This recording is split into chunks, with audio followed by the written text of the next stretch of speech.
9 days after testing positive for COVID, Governor Cooper is on the mend. He's among many in North Carolina right now with the virus, data showing it's ticking upward again. And WRAL's Ali Ingersoll is looking at the latest numbers and explains why it might be more difficult to find a test right now.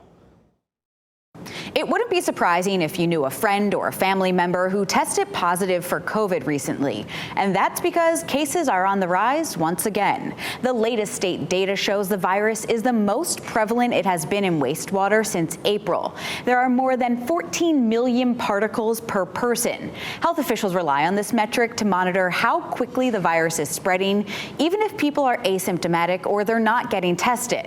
Now, speaking of testing, you might have had some issues finding one recently. As of early June, you can't order one from the federal government anymore, so we decided to check pharmacies in Raleigh and Durham. We were told tests were unavailable at one Target and a few Walgreens. A pharmacist saying he believes people are trying to get tested before vacations. When you check the Walgreens website, though, it says some store brand tests are available for pickup, despite what store employees told us, and that we couldn't find any ourselves.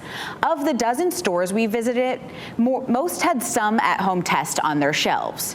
While state officials don't track testing anymore, they do keep an eye on hospital admissions for COVID, another metric that is increasing, with about 190 new COVID patients admitted to hospitals statewide this week. Now, we'll be keeping an eye on these numbers over the next several weeks as well and update you as new information comes out. For WRAL News, I'm Ali Ingersoll.